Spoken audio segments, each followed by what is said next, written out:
Bueno, pues López Dóriga salió a decir mentiras, a decir desinformación, a tal grado que López Obrador, así como el subsecretario, se molestaron bastante porque es mucho el trabajo que están haciendo en estos momentos donde casi ni duermen y ni ven a su familia, que le dijeron que es la última vez que le van a permitir una mentira o una fake news. El presidente López Obrador adelantó esta mañana que habrá un anuncio muy importante de cara a esta emergencia por el COVID-19.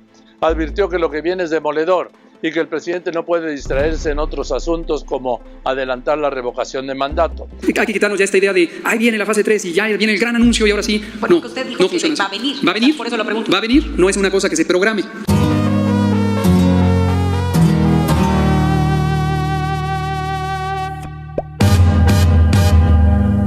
Y pues bien, mis queridos charritos, arrancamos con la información del día de hoy y agárrate con lo que te voy a platicar. Y es que luego de que el subsecretario de Salud estuviera el día de hoy en la conferencia mañanera con el presidente Andrés Manuel López Obrador, explicando paso a paso lo que está sucediendo, lo que iba a suceder y cuál es el diagnóstico y el rumbo del país en temas de salud, bueno, pues López Dóriga salió a decir mentiras, a decir desinformación, a tal grado que López Obrador, así como el subsecretario, se molestaron bastante porque es mucho el trabajo que están haciendo en estos momentos donde casi ni duermen y ni ven a su familia, que le dijeron que es la última vez que le van a permitir una mentira o una fake news. Cacharon a 2 diarios nacionales que utilizaron fotografías de Ecuador, de la triste realidad que se está viviendo en dicho país, para decir que estaba pasando en hospitales del IMSS en México, lo cual era totalmente falso y que va a haber consecuencias, y el segundo podría ser él por andar mintiendo y desinformando cuando justamente el día de hoy se presentaron todas las pruebas y evidencias junto con especialistas científicos en el tema que, bueno, hoy nos compete, que es el COVID-19 y la pandemia en México y en todo el mundo. Pues bien, arrancamos con la información del día de hoy y la verdad es que yo felicito al gobierno del presidente Andrés Manuel López Obrador porque, señores, ya era hora. Una cosa es la libertad de expresión y otra muy diferente es la desinformación, donde gente se agarra de ese tipo de situaciones para golpetear. ¿Ustedes creen que a esas alturas López Dóriga no está recibiendo chayo por parte de un partido político opositor? Claro que sí, señores. Si no, pues qué necesidad de estar todavía aquí en el argüende de la política. No, si estas personas están en esos momentos es porque están recibiendo dinero para golpetear y agarrarse de este problema para intentar derrocar la imagen del presidente, que ha sido de los únicos presidentes en México que ha tenido tanta apoyo por parte del pueblo mexicano. Pues bien, arrancamos con la información. ¿Y qué fue lo que pasó? Bueno, pues resulta que hace un día López Dóriga salió a decir que México ya está en la fase 3 y que el gobierno de México no había querido hacerlo público.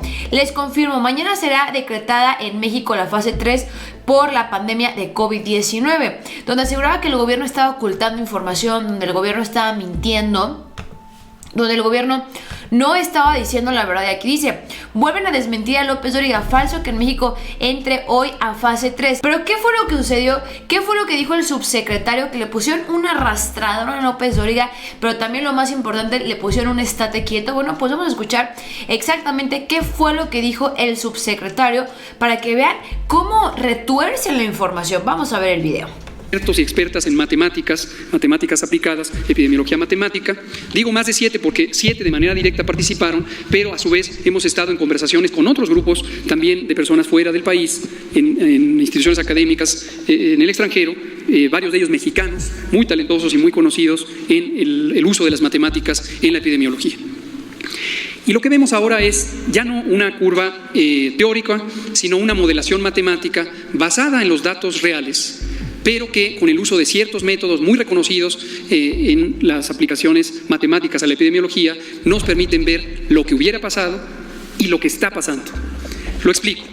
En la curva roja es una de las varias proyecciones que tenemos de todos estos grupos académicos, y aquí comento también, seleccionamos esta porque es la que tiene la visualización más inmediata, pero en general todos los grupos coincidieron en qué es lo que podría pasar, qué es lo que está pasando, qué es lo que va a pasar. Pequeñas variaciones en fechas, en número de casos, etcétera, pero en general todos coincidieron con este mensaje. Lo que se ve en la curva roja es lo que habría pasado si no se hubieran hecho medidas de mitigación comunitaria masivas, con esta curva que en el pico máximo supera los 30,000 casos a nivel nacional en un solo día, y que hubiera sido muy rápida, pero con una consecuencia muy importante en la saturación de los hospitales, por supuesto, también los casos graves y la mortalidad. No se alcanza a ver porque es demasiado pequeño, pero noten ustedes en el piso de la diapositiva, en la parte inferior de la gráfica, se ven unos puntitos negros. Son datos reales, es la vigilancia epidemiológica. Y con base en esos datos se puede construir lo que habría pasado. Después ven una serie de puntitos rojos que están a continuación. Son los datos a partir del 23 de marzo y hasta hace 48 horas. Y eso lo que permite es reconstruir la curva verde. Y esto es igual a la parte que presenté con la diapositiva 1. La curva verde es lo que está pasando, son los puntitos rojos, y lo que se proyecta con estos métodos que pasará si y solo si continúan las medidas de mitigación comunitaria. Y esto quiero dejarlo muy claro, esto no es una garantía de que ya estamos fuera de riesgo, esto depende de que continúen y se ejecuten, se cumplan correctamente las medidas de mitigación comunitaria. Esta es la gráfica para todo el país, es el resumen, pero en cada región o zona metropolitana tenemos una reproducción de estas curvas.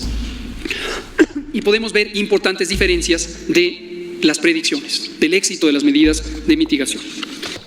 A ver, ¿qué es lo que tenemos hasta este momento? Bueno, pues el subsecretario anuncia que sí ha bajado la curva. Realmente se esperaban cosas peores, así como lo que diagnosticaba Ciro Gómez Leiva, López Dóriga, el mismo Estados Unidos, que nos íbamos a infectar todos los mexicanos, que iba a ser el país más infectado de toda América Latina, y bueno, lo peor. La realidad es que no es así, es lo que anuncia el subsecretario. Pero ¿qué es lo que pasa? Como en países como en Estados Unidos y otros de América Latina están creciendo las infecciones de forma preocupante, podría decirse, no puede México bajar la guardia, así como también, bueno, aún siguen existiendo contagios, aún sigue subiendo la tablita, razón por la cual, bueno, pues se anuncia que la cuarentena se extiende hasta el 30 de mayo, eso fue lo que se dio a conocer, pero no porque estemos en una fase 3, esa es una realidad. ¿Se va a llegar a estar en una fase 3? Sí. La diferencia de otros países es que fue una fase 3 a nivel nacional, como en Italia, como en Estados Unidos, que están próximos a declararlo, pero en México esta fase 3 va a ser solamente para las ciudades más grandes de México, es decir, la Ciudad de México, la ciudad de Guadalajara, que por cierto cabe mencionar que es la ciudad que menos ha acatado el quédate en tu casa. Ahí tenemos al gobernador, pues que nadie le hace caso.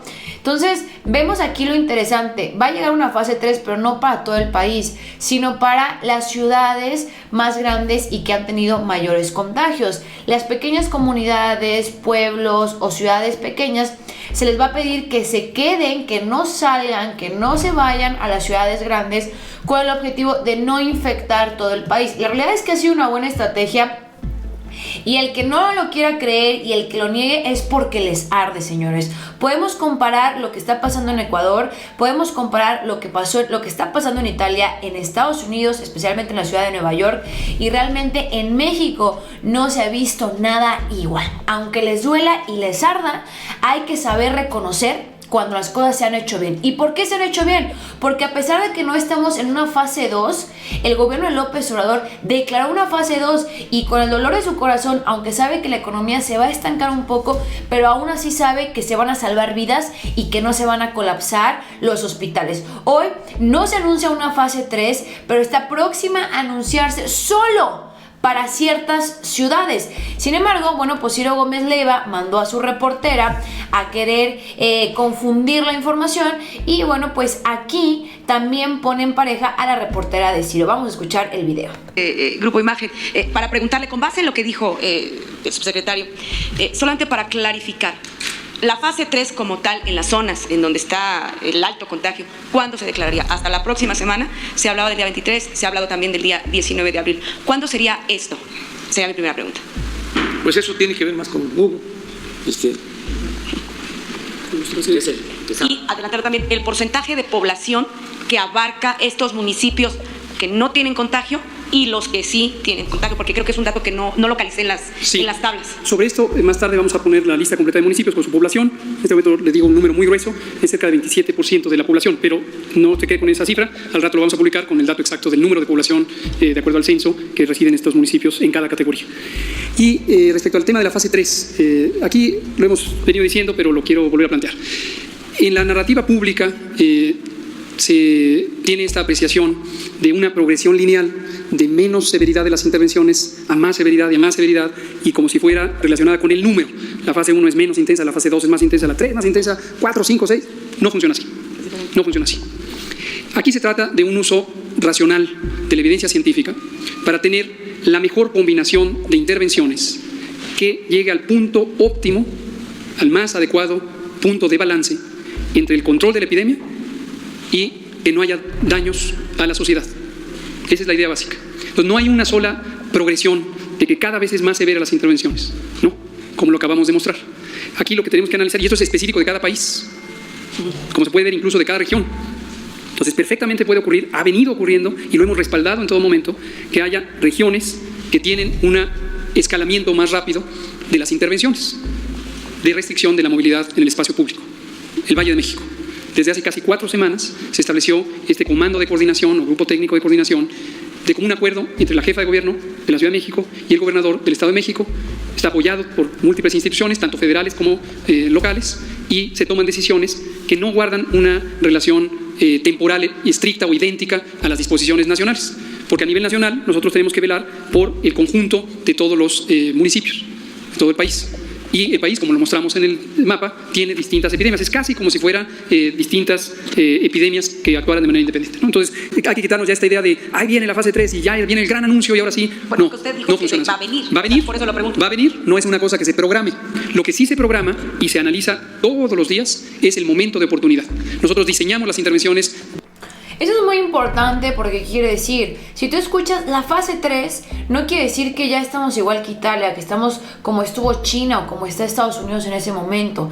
Quiere decir que ese es el punto máximo que podría alcanzar la epidemia y se va a buscar una restricción, un aislamiento a ciertas ciudades. Pero no quiere decir que ya estamos en el punto final, ya nos estamos deshaciendo, como lo están manejando medios de comunicación. Entonces es muy importante. Si se menciona la fase 3 es porque sería ya la última fase de esta lucha, este último estirón que estaríamos haciendo, y así lo menciona el subsecretario Gómez-Gatell. Ahora, ¿qué fue lo que pasó con López Dóriga? Bueno, pues permíteme presentarte, aquí lo estamos viendo y dice así: este jueves decretaron la fase 3 por pandemia COVID-19 en México. Esto fue lo que publicó, aquí lo estamos viendo tal cual desde la página oficial de López Dóriga, pero fue absolutamente mentira. No se decretaba una fase 3, simplemente se anunció que por medidas y por prevención para que menos personas se contagien, bueno, pues se va a extender hasta el 30 de mayo, es decir, las personas que tengan que salir, bueno, pues que salgan, pero las personas que tengan la oportunidad de quedarse en su casa, se queden. El hecho de no fiestas los fines de semana, no reuniones entre semana, o sea, es ir modificando nuestra vida hasta que se llegue al 30 de mayo para cuidar que no se dispare esta situación, que en realidad lo hemos venido haciendo muy bien, y que personajes como López Dóriga, como Ciro Gómez Leiva, que manda a su reportera, utilizan la fase 3 para asustar, para dar miedo a la gente, pero lo estamos viendo, los mexicanos lo estamos viviendo. Somos pocos los que conocemos a alguien que ha tenido COVID-19. En nuestras ciudades no se ha visto lo que se ve en Ecuador. O sea, eso es una realidad, no nos pueden engañar. Y aquí dice, ¿se acuerdan cuando Ciro Gómez Leiva, Azucena y Denise Merkel sacaban esas gráficas manipuladas donde según esto íbamos a estar peor que Italia y España por la responsabilidad del presidente Andrés Manuel? Aunque les arda, no llegamos a esa situación. No hay que cantar victoria, es lo que dijo el subsecretario, hay que seguir siendo responsables, pero la realidad es que estamos ganando la batalla. Esperemos que esto pueda terminar a la brevedad posible, porque nos urge reactivar el sector económico, nos urge que el dinero vuelva a fluir, porque en esta quincena ya comienza a resentirse esta situación y hay personas que ahora sí que están desprotegidas, hay personas que sí se están quedando sin trabajo y es importante buscar una solución a esta situación. ¿Qué es lo que pasa? Bueno, pues el día de hoy la Segova anunció, López Obrador dijo que no iba a tomar cartas en el asunto, pero Olga Sánchez Cordero, Obrador, lo cual le reconozco, no es de mis personajes favoritos de la 4T, pero lo reconozco, anunció que si el presidente no iba a tomar medidas, ella sí, porque no es posible tantas fake news y que esto haga asustar y haga quedar mal al gobierno. ¿En qué sentido? Bueno, pues resulta que 2 diarios, específicamente de Chihuahua, publicaron fotos al inicio en el espectacular del periódico, donde decían que había bultos como si fueran personas ahí en bolsas afuera de los hospitales, cuando era totalmente mentira. Esto en México no ha sucedido, es en Ecuador, y qué triste que utilicen fotografías de otros países para lucrar aquí en México, cuando en realidad es una desgracia. Países que realmente están peor que México, hablando económicamente, se las están viendo gruesas. Triste la situación, y que utilicen esas imágenes y todavía querérselas achacar al gobierno. Señores, cuando las cosas estén haciendo bien hay que reconocerlas y aplaudirlas, y la verdad es que López Obrador, aunque le arda a gran parte del mundo, no me gusta comparar, pero ahora sí que comparando a Donald Trump y a López Obrador, México supo controlar mejor la pandemia que Estados Unidos, y eso que tomó las medidas después, y eso que López Obrador no intentó generar pánico. Y a pesar de ello, por algunas decisiones de López-Gatell y el secretario de Salud, se adelantaron las fases, aunque no estuviéramos de forma real en ellas, y he aquí los resultados. Olga Sánchez sancionará, va a interponer ahí unas denuncias en contra de estos diarios que no pueden seguir difundiendo, y al igual de esto, bueno, pues espero que López Obrador aprenda, le quede esto de experiencia y que sea la última, y si no, bueno, pues adelante, que también se le sancione por estar diciendo que es una fase 3, que ya es el fin del mundo, cuando no es cierto. Pues bien, con esto concluimos el video. Déjame en los comentarios qué opinas al respecto. Yo soy Juan Calzano para el Charro Político. No te olvides compartir este video y nos vemos hasta la próxima.